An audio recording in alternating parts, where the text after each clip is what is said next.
Hi folks, and welcome back. If you're new to the channel, my name is Lee, and I've been breeding bettas off and on for the past 28 years. For a long time, I struggled with trying to keep my newly hatched betta fries alive. Over the years of testing and failing, I felt like I found a pattern that now yields about 80% survival rate after hatching, and if I can get them past 2 weeks, I get about a 90 to 95% survival rate to adulthood. But from what I've heard, most talent breeders don't have this high of a survival result, and maybe because they're managing over 10 folds of what I'm doing or what I'm breeding. They're also relying 100% on local weather as well. Today, I'm going to share one tip that might help you breed bettas, and that tip is going to focus on what sort of tanks do I need to use to breed bettas. Now, if you're already having success breeding bettas, by all means, keep doing it. There's a saying, if it ain't broke, don't fix it. For hundreds of years, Thai breeders have found success breeding bettas in round tanks or round concrete ponds.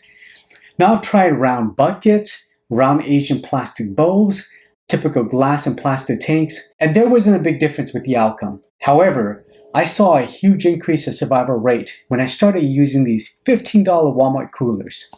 Let me make this clear.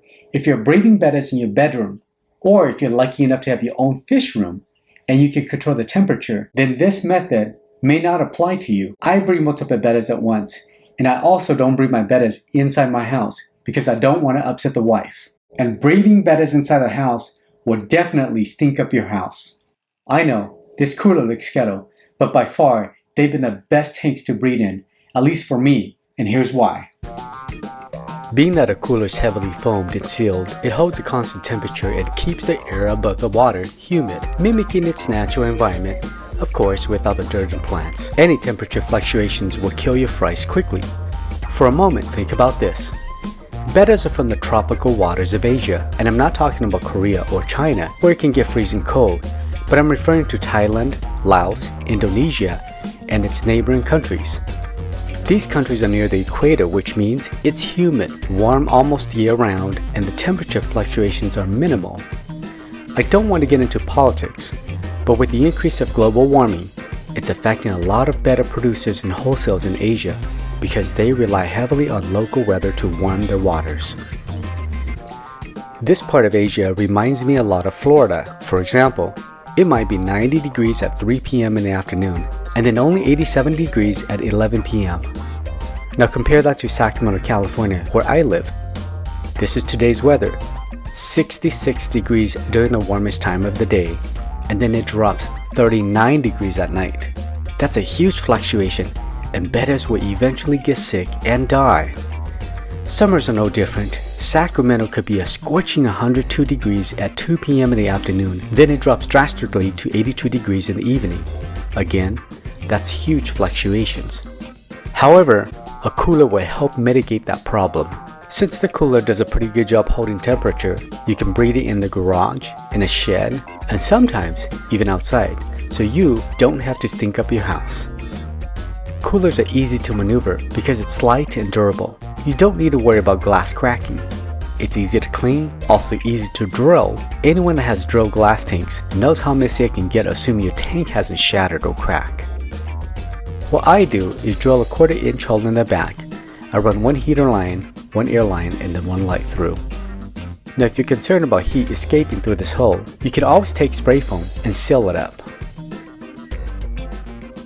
I like to mount my lights this way, away from the opening lid, mainly because it's closer to the exit hole. I try to place my heater in the middle to distribute heat evenly throughout the cooler. Then I place a small and seated sponge on the far side. When breeding, I run this filter very low like this, using a controller valve. These valves are dirt cheap on Amazon and eBay. Buy some and I promise you it'll make your life a lot easier. I've learned that my bacteria need that small water movement and oxygen to stay alive or stay effective, but at the same time, you don't want the surface bubbles to damage the nest. This is why I only have my bettas build their nest on the opposite side of the filter. Once the eggs are laid, I turn off the filter completely and I won't run it back until the babies are swimming diagonally. Finally, here's why I don't seal my hole. When the fries are finally swimming diagonally, I run another airline. I don't do any water changes yet. I slowly add water through that extra line as a drip system to help dilute ammonia and nitrite. I also place another valve controller here to control the volume of water dripping in through a gravity-fed bucket of old water that has been heated to the same temperature using this Hygge heater. The reason why I drip water is because it's too early to do a water change, even if it's just a 10% water change. In my experiences, water changes risk disruption to the debris and waste on the bottom, which will create a spike in ammonia. Pulling 10% of water out and pouring 10% fresh water back in also changes the water parameters too quickly. Whether it's a small temperature change, too much movement, or pH shift, any of that can kill your fragile betta fries. I've been lucky to never had an ammonia spike, or at least not yet, and I've been using this drip method for more than 10 years. Another nice thing about this drip method is I can set it up and walk away. To make sure I don't overflow, I clamp the line where I want the water to stop. Once the water drains to this level, the drip stops. As ghetto as this looks, everything on and inside this cooler has a meaningful purpose. Nothing here is for looks and style. It's a pure betta breeding machine that's helped my fries get over that 2 to 3 weeks fragile hump.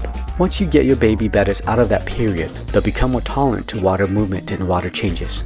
You can then slowly crank up the sponge filter and do your normal 10% water change.